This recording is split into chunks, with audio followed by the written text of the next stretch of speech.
Offer junction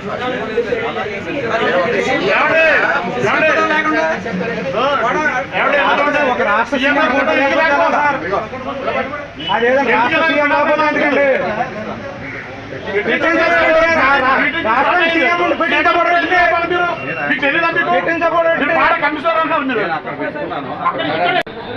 CM photo అక్కడ ఉందా?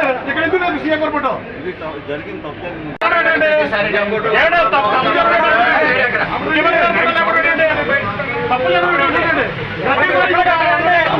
CM photo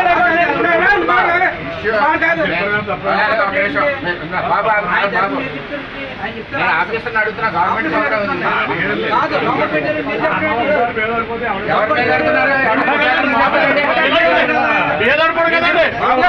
government కాదు ఆఫీసర్ అడుగుతున్నాడు.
గొడవకొచ్చారా వాళ్ళు మాట్లాడకొచ్చారా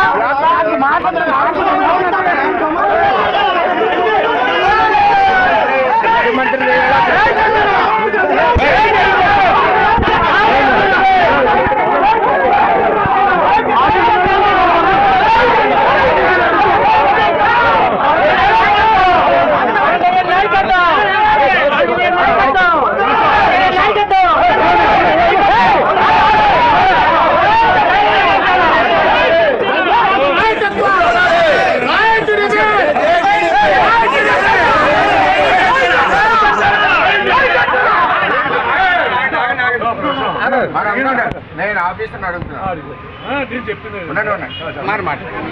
గవర్నమెంట్ ఉండాలా అక్కడ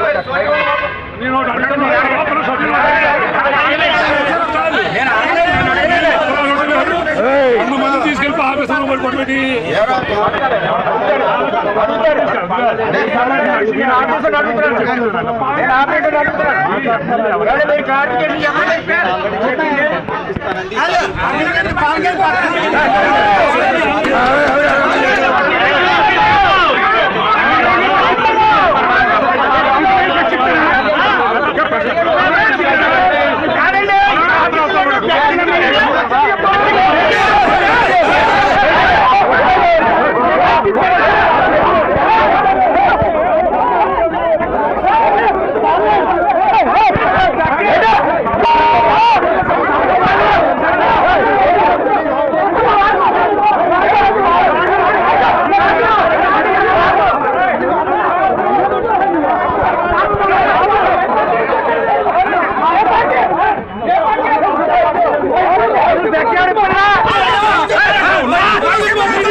ఆఫీస్ పిలిస్తే మేము వెళ్ళాం. ప్రోటోకాల్ ఉన్న వ్యక్తులను ఎవరిని పిలకుండా నేను వచ్చి వెళ్ళాం. వెళ్ళాక అక్కడ ప్రభుత్వ ప్రోగ్రాంలో చంద్రబాబు నాయుడు గారు ఫోటో ఉన్నారు, మీరు చూశారు. ఇక్కడ బయట అల్లరి పెడుతున్నారు, ఏంటి మన వాళ్ళు ఏమైనా గొడవ పెడుతున్నారు. నేను బయటకు వచ్చేసరికి అక్కడ ఫోటో లేదని చెప్పి మా ఎక్స్-జడ్పీటీసీలు మండల ప్రెసిడెంట్ కార్యక్రమం అతను తీసేస్తాను అంటే ఎందుకు పెట్టలేదే, ముఖ్యమంత్రి చంద్రబాబు నాయుడు గారు కదా, నేను ఎందుకు పెట్టలేదు, ఇది ఇప్పుడు 10వ తప్పు చేయడం, అధికారులు కూడా ఎలా చేయడం కరెక్ట్ కాదు, పద్ధతి బాగోలేదా. ఈ లోపల ఆడు ఉన్నాడు కదా మట్టి మాఫియా డాన్ చంద్రబాబు, అతను రెండో చంద్రబాబు అన్న అతను వచ్చి పార్టీ ఆ టీం అందరూ కూడా పవన్ కళ్యాణ్కి ఎగెనెస్ట్గా డబ్బులు పంచిపెట్టిన వాళ్ళు, మందు దాచిన వాళ్ళు, వాళ్ళందరూ దొరికే రికార్డులోనే చూపిస్తాం. వాళ్ళందరూ వచ్చి నా మీద కలబడ్డారు. నా మీద కలబడ్డం ఏంటి, నాకు పని ఏంటి, వెళ్ళి అడగాలి. అక్కడ కార్యకర్తలందరినీ బయట దోసేసి మాట్లాడుతున్నారు. అంటే 5 సంవత్సరాలు వైసీపీ పార్టీతో మేము పడ్డాం. 5 ఏళ్ళు మట్టి చెరువులు తవ్వి మొత్తం పిఠాపురాన్ని సర్వనాశనం చేసి ఈ దొరబాబు మళ్ళీ ఇప్పుడు ఆ మట్టి చెరువుల వ్యాపారానికి వాళ్ళు మంది జాతులందరినీ ఉన్నారు. వాళ్ళ పేర్లు ఏదో ఉంది, ఆడెవడో ఎంపీ దగ్గర ఉంటాడు, పిఓ చక్రి.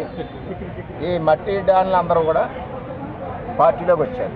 సరే వచ్చారు, వాళ్ళ పని వాళ్ళు ఎవరండి ఎదవలో మాట్లాడడానికి మా మీద ఒళ్ళు మండిపోతుంది. పవన్ కళ్యాణ్కి ఎన్ని పొడి పడుస్తారా, పవన్ కళ్యాణ్ ఎలక్షన్లో డబ్బు పంచుతారా, పవన్ కళ్యాణ్ ఎలక్షన్లో మందులు దాచుకుని మీ ఇంట్లో ఉంచుకుంటారా. ఈవేళ పార్టీలోకి వచ్చేసి దొరబాబు తెలుగుదేశం పార్టీని తొక్కేస్తా అంటే ఇక్కడ ఏమైనా గాజులు జోడించుకున్నారా. తెలుగుదేశం పార్టీ అంటే బలమైన పార్టీ, పార్టీ అధ్యక్షుడు చెప్పిన మాట విని పార్టీ.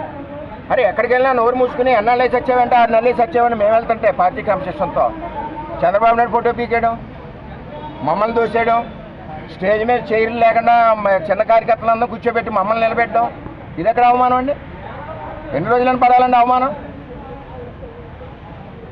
చాలా దారుణంగా ఉంది. ఆఫీసర్లు కూడా అలాగే ఉన్నారు పిఠాపురం నియోజకవర్గంలో. ఏ ఒక్క ఆఫీసరు కూడా ముఖ్యమంత్రి బొమ్మ వేయట్లేదు పిఠాపురం నియోజకవర్గంలో. పాడా కమిషనర్ తెలియదండి గవర్నమెంట్ ప్రోగ్రాం వేయాలని తెలీదా? కమిషనర్ ఆఫీసులో పెడతాడు. ఇది ఏమైనా ప్రైవేట్ బిల్డింగ్లో పెట్టారా? ప్రైవేట్ ప్రోగ్రామ్ ఇష్టం ఉంటే వేసుకోండి. ఇది పెండెం దొరబాబు అన్న వ్యక్తి ఈ పార్టీల్లో ఒక స్పైలాగా వచ్చాడు. జగన్ పార్టీ నుంచి మళ్ళీ పోతాడు. వాళ్ళే చెప్తున్నారు కార్యకర్తలు, అన్నగారు మేము 4 నెలల ముందు పోతాం, మాకెందుకు ఈ పార్టీ ఏదో పవర్ ఉందని వచ్చామని. ఈ వ్యక్తి మళ్ళీ చెరువులు తవ్వుకోవడానికి వ్యాపారం చేసుకోవడం. కొమరగిరి చెరువు 100 ఎకరాలు తవ్వేసి స్కామ్ అయిపోయింది. ఇందులోకి వచ్చాడు. అది ఎక్కడ ఎంక్వైరీ అవుద్దాం, అది పోయింది. మొత్తం దగ్గర అంటే 50 కోట్ల స్కాము చెరువుల్లో ఉంది, 50 కోట్ల స్కామ్ భూముల్లో ఉంది. ఈ స్కామ్ బయటపడుతామని దొరబాబు జనసేనలోకి వచ్చాడు. ఎలక్షన్ ముందు ఏం చేశారు వీళ్ళందరూ? మందు ఇళ్ళే పంచారు, డబ్బులు ఇళ్ళు ఇచ్చారు, మందు కూడా ఇళ్ళు దాంట్లోనే దొరికినాయి. అవన్నీ కూడా రికార్డులు ఉన్నాయి, అబద్ధాలు కాదు. సరే వచ్చారు కదా అని వెళ్తున్నాం. మా మీద తిరగబడ్డాం, 5 ఏళ్ళు తిరగబడ్డాం. ఇదే దొరబాబు పెడితే మేము కార్యకర్తలు 50 మంది రాజమండ్రి కోర్టు తిరుగుతున్నాం, ఇవాళ అగ్రహారం కోర్టు తిరుగుతున్నాం. అందులో జనసేన పార్టీ వాళ్ళు కూడా ఉన్నారు. ఆ వల్లి అని చెప్పి పార్టీ అధ్యక్షుడు ఉన్నాడు, ఆడి మీద 3 కేసులు ఉన్నాయి. ఇది ఎక్కడ బరాయించడానికి అర్థం ఉంటుంది. మాకు లీడర్ క్రమశిక్షణ కాబట్టి 2 మూసుకునే నెట్టేసి తోసేశారు. చేతకాక మా పార్టీకి ఒక మర్యాద ఉంది. మేము అడిగిలాగా అంటే మాకు 2 నిమిషాలు మన ఇంటి నుంచి బయటకు వెళ్ళరా? నేను అధికారిని మాట్లాడితే నాయకులకి సంబంధం ఏంటి? అంటే వీళ్ళే అధికారికి చెప్పి చంద్రబాబు నాయుడు ఫోటో లేకుండా చేశారు. అర్థమయ్యేది ఏంటంటే ఇప్పుడు ఎవరైతే నాయకులు కలబడుతున్నారో వీళ్ళే అధికారులు చెప్పి చంద్రబాబు నాయుడు ఫోటో శాశ్వతంగా పిఠాపురం నియోజకవర్గంలో లేకుండా చేస్తున్నారు. ఆఖరికి చంద్రబాబు నాయుడు ఒప్పుకున్నా మా ఫోటో వద్దని నేను మట్టికి ఒప్పుకున్నా. కానీ నా లీడర్ 22 ఏళ్ళు ఆయనతో పనిచేసిన కుటుంబం ఇక్కడ తెలుగుదేశం పార్టీ. మా లీడర్కి అవమానం అయితే మేము ఎందుకు ఊరుకుంటాం? అలాగే మేము పవన్ కళ్యాణ్కి అవమానం అయినా మేము ఊరుకోం. పవన్ కళ్యాణ్కి అవమానం అయినా మేము ఊరుకోం. ఎంచేత గెలిపించాం మేము. వాడేంటి పొడిచి వచ్చాడు, డబ్బు బచ్చి పెట్టింది దొరబాబు, మందు దాచింది దొరబాబు లీడర్ల ఇంట్లో, ఎలక్షన్లో పొడిచింది దొరబాబు. ఇవాళ మట్టి చెరువులు తవ్వుకోవడానికి అప్పుడే 2 చెరువులు రాపత్రలో పెట్టాడు. మొత్తం టీం అంతా వచ్చింది. ఆడి మీద స్కామ్లు 150 కోట్ల స్కామ్లు ఉన్నాయి. ఎందుకు వచ్చే పార్టీలోకి? జనసేనలో ఉండి తొడగొట్టలేపా పౌరుషం ఉన్నవాడైతే. మేమన్నా పార్టీలు మారావా? పార్టీ ఎలా చెప్తే అలా వెళ్తాం మేము. నువ్వు వచ్చి ఏం చేసావు? పాత జనసేన వాళ్ళు ఎవరిని రానికుండా మీరు కాసేశారు. అందరూ గోలెడుతున్నారు, అన్నగారు మా పరిస్థితి ఎలా ఉన్నారు. మీరు కొత్త టీం అంతా వచ్చేసి మీద పడిపోతున్నారు. మాకు చేతగా కాదు, చాలా గట్టిగా ఇస్తాం ఇవ్వడం. పడా కమిషనర్ గారితో సార్ మాట్లాడుతుంటే డైరెక్ట్ గా వాళ్ళందరూ పడా కమిషనర్ చెప్పాడు, తప్పు అయిపోయిందండి, పొరపాటు అయిపోయిందండి, నేను చూడలేదని. గొడవ అక్కడితో అయిపోయాను. వాళ్ళు వచ్చి మీద పడిపోతుంటే తోసేసి నెట్టేసి ఇప్పుడు ప్రోటోకాల్ లేకపోతే పడా కమిషనర్ తప్పింది చెప్తాడు. సారీ చెప్పాల్సిన పనే వచ్చింది, గవ్వ తీసేవలసిన పనే వచ్చింది. చాలా టూ మచ్గా ఉంది ఈ నియోజకవర్గంలో. మేము ఎక్కడ పుట్టి పెరిగా, మేము ఎక్కడి నుంచో దత్తలు రాలేదు ఇళ్ళకిలే. అబద్ధాలు చెప్తున్నాను. మళ్ళీ కొత్తగా వచ్చిన వైసీపీ ఒళ్ళు దగ్గర పెట్టుకోకపోతే తోలు తీస్తాం. మాకు జనసేనతో గొడవ లేదు. పాత జనసేనలు మేము ఒకే కుటుంబం, వాళ్ళు మా దగ్గర నుంచి వెళ్ళినోళ్ళే. నీకు మట్టి చెప్తాను, నువ్వు మట్టి తవ్వుకోవడానికి వచ్చావు, నీ స్కామ్లు ఆపుకోవడానికి వచ్చావు. నీ స్కామ్లు బయట తీయింతాను నేను. ఏదైతే కొమరగిరి సొసైటీది, నువ్వు తవ్విన చెరువులు, నువ్వు అమ్మిన భూములు అన్నీ కూడా నేను తీయింతా బయట. పిచ్చి పిచ్చి హేళేస్తున్నావు ఒకటి, నీకంటా బాగా తెలుసు మా. కానీ మేము చంద్రబాబు నాయుడు లాంటి క్రమశిక్షణ వల్ల నాయకుడి దగ్గర పెరిగాం కాబట్టి మర్యాదగా ఉంటాం. సార్ కూటమి చెరువుకి